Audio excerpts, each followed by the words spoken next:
दोस्तों, आज की कहानी आपका दिल छू लेगी। गरीबी।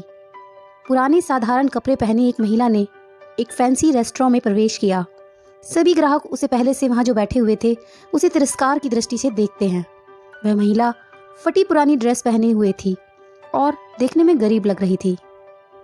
परिचारिका यानी होस्टेस तुरंत उसके पास दौड़ी और दोस्तों उसने यहाँ तक अपनी घृणा को छुपाने की कोशिश भी नहीं की और बोली, मैडम आप शायद गलत जगह चली आई हैं। वह बस इतना चाहती थी कि जल्दी से इस बिन बुलाए मेहमान से छुटकारा मिल जाए। महिला ने घबराते हुए उसकी ओर देखा और पूछा कि क्या यह ताज भोजनालय है। दोस्तों, उस डाइनिंग हॉल में मौजूद लोग कानाफूसी करने लगे और उनमें से कुछ तो ठहाके लगाने लगे।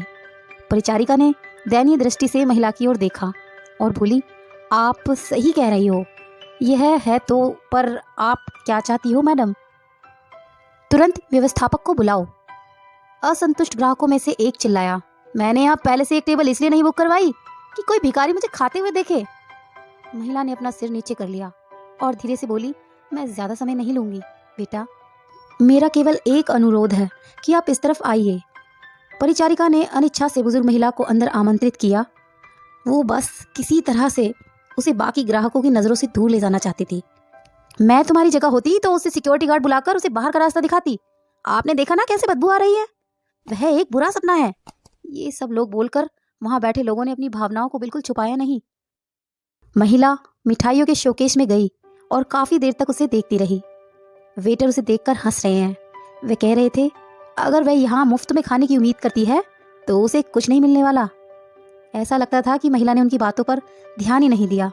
महिला बोली, बताओ बेटा, क्या यह लेमन केक को केवल आधा खरीदना संभव है? इसकी लागत क्या है? मेरे पास 10-10 की 17 नोट हैं। उसने अपने हाथों में कुछ मुड़े तुड़े पुराने नोट दिखाते हुए पूछा। वेटर्स ने बड़ी मुश्किल से अपनी हंसी रोकी। मैडम, मुझे नहीं लगता कि आपके पास इस केक के एक टुकड़े के लिए भी पर्याप्त पैसे हैं। यह केवल केक नहीं है बल्कि हमारे महाराज शेफ द्वारा बनाया गया कला का काम है। इसके अलावा हम इसे आधे में नहीं बेचते। गरीब महिला शर्मसार हो गई। उसे लगा कि उसके अंदर कुछ टूट सा गया हो। धीरे धीरे वह निराश कदमों से चलते हुए बाहर निकलने लगी। अचानक उसे रेस्टोरेंट के कोने में से अपनी पत्नी के बगल में बैठे सैन्य वर्दी पहने एक व्यक्ति ने बुलाया, मैडम कृपया यहाँ आओ, आप बहुत निराश लग रही हैं, कुछ हुआ है? उसने चेहरे पर मुस्कान के साथ पूछा। मेरी बेटी बहुत बीमार थी। जब वह बच्ची थी तो हम इस रेस्टोरेंट के पास से गुजरते थे और वह काफ़ी देर तक दुकान की खिड़कियों को देखती रहती थी। हमने एक दिन यहाँ से लेमन केक खाने का सपना देखा, लेकिन फिर वह बीमार हो गई। मेरे पति चले गए हैं और हम दोनों का पेट पालने के लिए मुझे नौकरी करनी पड़ी। मेरे पास इलाज जारी रखने के लिए पैसे भी नहीं हैं, इसलिए अब मैं उसके लिए कुछ भी नहीं कर पा रही हूँ। तो मैंने सोचा कम से कम उसे ये केक ही दिला दूँ, लेकिन मेरे पास केवल 10-10 के ये 17 नोट हैं। इतना कहते हुए उसकी आंखों से आंसू बह निकले।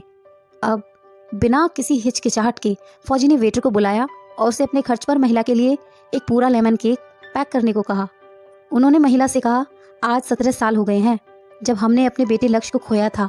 एक कार दुर्घटना में उसकी मृत्यु हो गई थी। मैं और मेरी पत्नी कुछ नहीं कर पाए, हालांकि वह एक डॉक्टर है।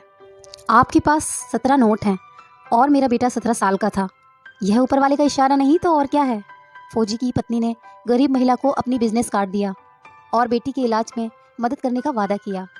जब वेटर महिला के लिए लेमन केक लेकर आया तो महिला के चेहरे पर एक कृतज्ञ मुस्कान आ गई।